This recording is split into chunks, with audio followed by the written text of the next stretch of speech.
Puji Tuhan,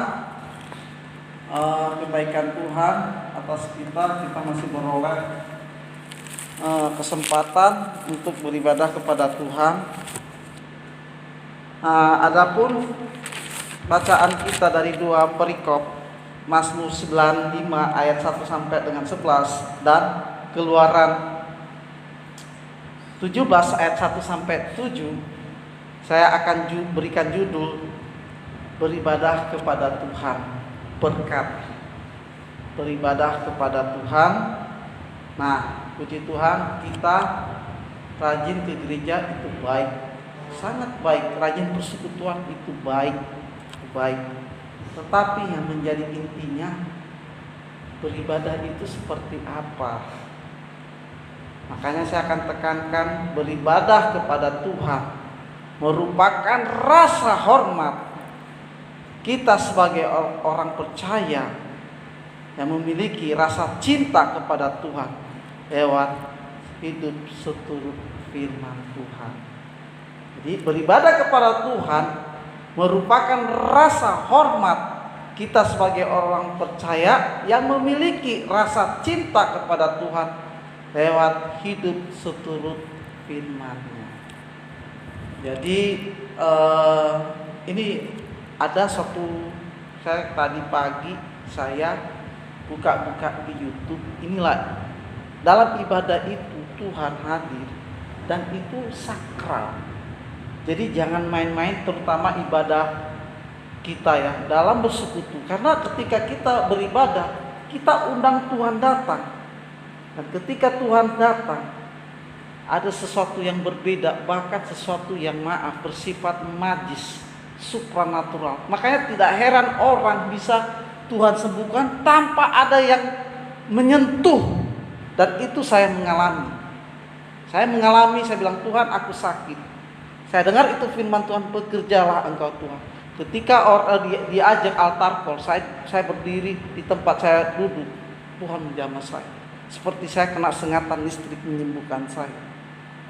Jadi datang sama Tuhan sungguh-sungguh. Kalau kita beribadah, jangan main handphone, buka-buka yang itu chatting apa, nggak fokus. Boleh buka handphone untuk Alkitab elektronik itu. Nah, ini ada kisah nyata. Dalam tradisi orang Tionghoa ada namanya Cap Gomeh. Cap Gomeh itu kalau nggak salah berapa hari dari cincin? 50 hari atau berapa? 50 hari kalau nggak salah ya. Nah, sekitar 50 hari. Nah, Cap Gomeh ini biasanya mereka suka ada atraksi. Orang-orang Tionghoa yang beragama seberang ya keyakinan nenek moyang, kita hargai memang. Mereka punya keyakinan ada namanya tatung. Tatung ini orang yang dikasih pesan sama dewa dewi, yang orang ini dipilih untuk dimasuki oleh roh itu. Dan itu nggak sembarangan dilihat tubuhnya. Misalnya maaf, Dewa Kuan Yin ciri-cirinya gini. Dewa Topekong ciri-cirinya begini. Dewa apalagi yang perang. Nah, dipilih orang itu, lalu nanti dia dimasukin roh lah. Kalau di kita bilang penuh dengan roh, kalau mereka maaf penuh dengan roh dewa dewi, itulah kita hargai mereka. Satu ketika kan pakai arak-arakan gitu ya, sambari bawa apa biasanya naga yang gitu ya, begitu sambari tunjukkan ini dewa ini perang. Oh, ini dewa kebal tusuk apalah gitu. Ini dewa badai untuk mengalahkan kejahatan begitulah. Nah, pada waktu itu ada gereja Katolik, mereka kan mau ibadah lah gitu. Nah, terbukalah itu pintu gereja. Nah, nggak tahu kenapa terbuka itu pintu gereja, pawai lewat. Dan yang paling saya merindingnya, itu kan ada seorang tatung. Tatung ini, maaf, inilah pisau pedang-pedang itu. Disinilah dia berdiri. Jadi bersila gini, kayak orang apa ya? Nah ginilah, bersila gitu. Nah, ketika lewat gereja terbuka pintu itu, dan itu di gereja Katolik ada namanya perjamuan kudus, sakramen kudus. Kan biasanya di Katolik itu kan ada tempat penyimpanan sakramen itu ya, roti dan anggur. Nah, makanya orang Katolik saya lihat ya, Saya beberapa kali masuk Katolik, kalau dalam perjamuan kudus mereka khusyuk, tenang, menyelami gitu kehadiran Tuhan. Nah, ketika itu terbuka itu gereja dan itu ada tempat sakramen yang mereka suasana masih ibadah, lewat dilintasi arak-arakan itu, tato yang berdiri di atas pedang yang tancap-tancap itu, seharusnya kan dia kan berdiri, duduk itu kan nggak mati, terus berdarah-darah, segera langsung wah, dan akhirnya dari kebiasaan itu di Singkawang mereka nggak mau lewat gereja itu. Artinya apa? Jangan main-main dengan kita ibadah. Orang yang tidak mengenal Tuhan aja melihat radiasi urapan kuasa Tuhan, mereka takut untuk lewat gereja itu. Itulah kenapa orang tradisi, orang Yahudi, mereka kalau udah menyambut hari Sabat, mereka memulai dulu apa? Udah tenggelam baru nyalakan lampu, mereka mulai baca-baca kitab Mazmur. Tuhan, terima kasih, apalah gitulah. Dan mereka nggak mau mengerjakan. Karena apa? Ada nilai sakral. Makanya dalam ibadah kita, mari kita memiliki rasa hormat kepada Tuhan. Ibadah di gereja akan kita bawa dalam kehidupan sehari-hari dengan cara mengasihi orang lain, menolong orang lain, empati dengan orang lain. Itu adalah ibadah. Jadi ibadah bukan hanya di persekutuan di gereja, tetapi dalam menerapkan nilai-nilai firman Tuhan yang diajarkan di rumah Tuhan, di dalam ibadah. Itu kita sudah menerapkan ibadah dalam kehidupan. Ibadah itu luas, maka ibadah dan pelayanan. Kita menolong orang itu pelayanan, itu juga ibadah. Kalau tetangga sebelah bilang amal dan ibadah, kalau kita ibadah dan pelayanan. Kata ibadah dalam bahasa aslinya, dalam bahasa Ibrani, itu memuja, kagum, menyembah. Jadi ada sesuatu rasa hormat, dan itu bukan di dalam hanya, jadi apa ya kalau dibilang lebih dalam mengundangkan Tuhan hadir. Jadi makanya kenapa Tuhan sang penulis dikatakan kemungkinan besar ini penulis ini adalah tidak disebutkan namanya, tapi kemungkinan besar adalah Musa, dengan mengingat yang kasus di Meriba. Kasus di Meriba apa? Udah tahu Tuhan di situ ada di tengah mereka. Yang awan dan yang api. Kalau malam hari yang api, kalau siang hari yang awan. Tetapi mereka beribadah di situ, Tuhan ada. Mereka nggak percaya. Jangan kita memisahkan kita ibadah di gereja, habis itu di dunia sekuler kita berbuat duniawi. Makanya kelemahan dari prinsip orang liberal, dia pisahkan. Tetapi di ibadah di gereja rumah Tuhan ada semangat spirit moralitas, spirit nilai-nilai kebenaran. Itu yang harus kita bawa, kita sebarkan. Itulah ibadah dalam makna yang luas. Ibadah dalam makna yang sempit di tempat ibadah, tetapi ibadah yang luas, kebenaran yang firman Tuhan ajarkan di rumah ibadah di gereja, kita sebarkan dalam kehidupan bermasyarakat. Ini yang harus dunia lihat. Siapa kita? Kita pengikut Kristus. Siapa kita? Kita orang yang memiliki spirit moralitas yang baik di dalam Kristus. Inilah makna ibadah yang lebih perluas. Makanya saya bilang orang nggak mau ke gereja, saya ketawa. Bagaimana engkau mau mengenal Tuhan? Bagaimana engkau tahu benar atau salah? Makanya walaupun saya berpikir secara bebas, tetapi di balik kebebasan saya, firman Tuhan menjadi kontrol. Kenapa? Lewat ibadah, lewat pendalaman firman Tuhan. Ini yang menjadi kontrol di balik kebebasan saya. Ada moralitas, ada nilai-nilai yang saya harus seberangkan kepada dunia sekuler, dunia yang luas ini. Sehingga orang melihat Kristen dinamis, Kristen benar-benar apa yang Yesus ajarkan diterima. Dulu, kini, sekarang, dan akan datang dan selamanya. Nilai-nilai kebenaran Kristus itu mutlak. Makanya ibadah dan pelayanan. Jadi mari kita lihat apa yang mendasari pentingnya ibadah itu. Ada beberapa kebenaran yang harus saya seberangkan mengenai ibadah. Yang pertama, mengenai ibadah. Pertama, perihal kepada Tuhan, beribadah kepada Tuhan merupakan komitmen dalam mengasihi Tuhan. Maka firman Tuhan katakan, kasihilah Tuhan Allahmu dengan segenap hatimu, dengan segenap jiwamu, dan dengan segenap akal budimu.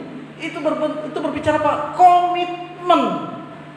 Baik itu dari perbuatan, baik itu dari pikiran, hati, perasaan. Kita komitmen, Tuhan sakit atau tidak sakit, aku tetap beribadah. Kalau aku tak bisa beribadah, paling tidak bisa menikmati firman Tuhan lewat misalnya YouTube, banyak yang live streaming, atau lewat itu. Kita tetap membangun hubungan. Kalau ya karena dulu kan live streaming karena pandemik itu wajar. Kalau sekarang, yuk mari kita datang komitmen. Saya jujur, saya melihat Tuhan Yesus memberikan contohnya. Dia Allah yang menjadi manusia. Dia mau datang ke sinagog beribadah. Itu berbicara, dia memberi contoh sisi kemanusiaan dia.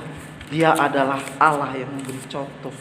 Dia mau supaya orang melihat, ini loh Yesus jadi contoh dia sendiri. Yesus sudah memberikan contoh. Dia komitmen di dalam beribadah. Dia suka bertanya kepada imam-imam. Dia suka beribadah. Itu adalah contoh komitmen. Apakah kita mau komitmen di dalam beribadah kepada Tuhan? Jangan lihat ibadah karena ada alat musiknya keren, di sana full musik, seperti Hillsong, seperti Planet Shaker, atau seperti The Rock. Kalau di Bandung terkenal rock ya, GBI Rock, saya jujur. Jangan.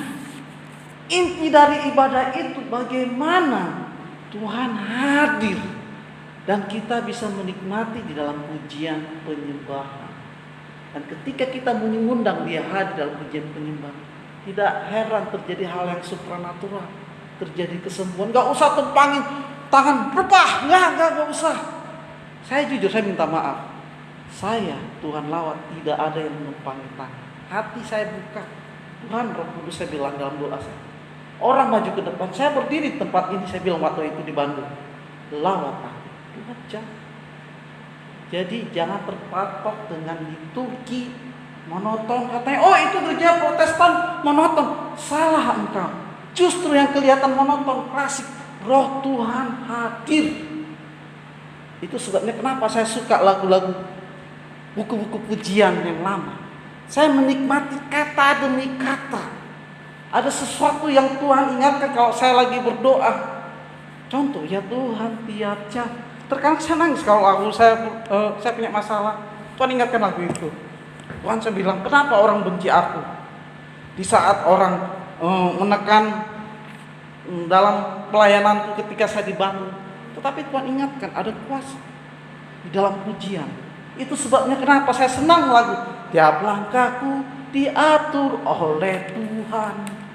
Ada sesuatu yang Tuhan ingatkan saya. Makanya lagu-lagu lama jujur, bukan kuno, ketinggalan zaman. Stop, engkau melihat itu salah. Lagu yang lama memiliki makna yang dalam. Saya suka lagu lama. Karena lewat apa, Kak? Mereka yang Tuhan pakai menciptakan, Tuhan berikan hikmat. Tetapi saya minta maaf, lagu-lagu sekarang lebih identiknya kepada bisnis. Bahkan ada satu gereja di negara maju, engkau menyanyikan lagu kami, engkau harus bayar royalti. Hati-hati kalau pelayanan dipakai untuk bisnis, royalti. Ada hak cipta, copyright. Ini yang sesatnya gereja-gereja sekarang. Jangan terpatok pada musik pujian, tetapi bagaimana hati kita mengundang Tuhan sehingga ada kuasa Tuhan hadir. Sehingga apa? Jamahan Tuhan itu kita bawa keluar dan kita sebarkan ibadah nilai-nilai spirit semangat Kristus yang diajarkan di rumah Tuhan. Komitmen. Kalau orang udah komitmen, apapun sikonnya dia tidak akan terpengaruh. Berapapun jumlah jemaat, kalau dia udah komitmen, yes Tuhan, aku akan melangkah apapun yang terjadi dalam ibadah, dalam pelayanan. Yang pertama. Yang kedua berbicara ibadah merupakan kebiasaan dalam menerapkan ketaatan akan firman. Makanya dikatakan, pada hari ini sekiranya kamu dengar suaranya, janganlah keraskan hatimu seperti di Meriba ayat 8. Seperti pada hari dimasak di mana padang gurun.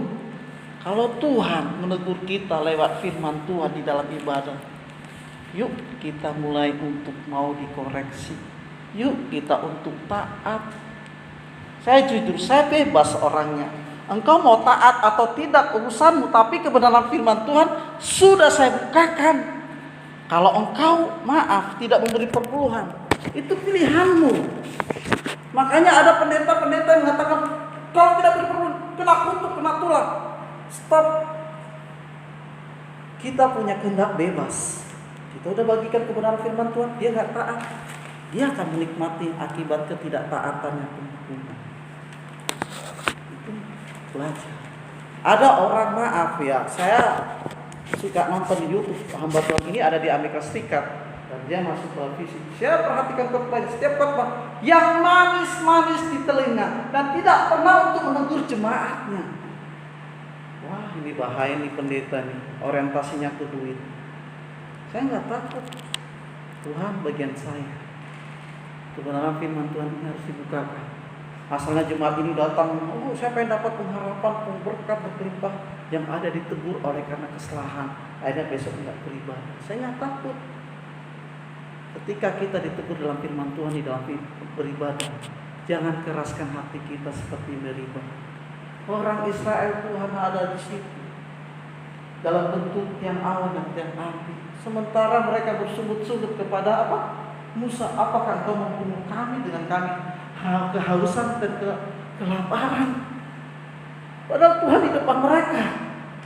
Kadang-kala kita yang rajin beribadah, Tuhan menyertai kita dalam kehidupan sehari-hari, tetapi kita ragu dengan pernyataan Tuhan. Keraguan, kekhawatiran, kecemasan, itu yang membuat kita sulit untuk menyebarkan nilai ibadah, kebenaran firman Tuhan dalam kehidupan sehari-hari. Bahkan lagi pekerjaan kita menjadi penghalang kita untuk tidak mau beribadah.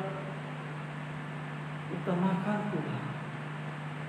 Belajar untuk taat. Tuhan, walaupun aku seorang karyawan biasa, walaupun saya seorang guru, saya meluangkan waktuku untuk Engkau ya Tuhan. Apalagi firman Tuhan dalam ibadah di gereja, di persekutuan saya ditegur, supaya saya ada koreksi. Oh ya Tuhan, Engkau memberikan hikmat bagi hamba Tuhan itu. Mari kita untuk belajar taat. Jangan pernah takut, jangan pernah marah, tersinggung jika ditegur oleh kebenaran firman Tuhan. Yang ketiga mengenai ibadah, kita melihat yaitu kesungguhan hati dalam ketaatan beribadah, memberikan upah pada waktu perhentian hidup kita. Kita rajin beribadah, kita melakukannya, ada upahnya di dalam ibadah yang taat. Upahnya adalah perhentiannya itu di mana? Di surga. Kita akan berhenti di muka bumi. Perhentian kita yang kekal adalah di surga. Yerusalem yang baru itu adalah tempat kita. Dan itu sebabnya kita akan mati secara daging, tetapi roh kita hidup di dalam Kristus di surga yang mulia. Kita rajin beribadah, kita amalkan itu nilai-nilai ibadah, nilai-nilai kebenaran firman Tuhan dalam rumah Tuhan, dari gereja, dari firman Tuhan, kita bagikan ke masyarakat. Ada upah. Lakukanlah yang baik. Lakukanlah engkau menolong orang. Kalau orang mencibir engkau, biarkan. Tetapi kita akan menerima upahnya, yaitu di surga. Kita akan menerima ukuran yang dari Allah, dan itu untuk memuliakan nama Allah. Sebagai kesimpulannya, saya akan bacakan. Marilah kita memiliki hati yang mengasihi Tuhan dengan tidak jemu-jemu beribadah kepada Tuhan. Lewat ibadah kita membuktikan sikap hormat sikap cinta kita kepada Tuhan dan hidup ketaatan kepadanya. Biarlah firman Tuhan yang telah saya beritakan ini menjadi penghiburan dan kekuatan bagi hidup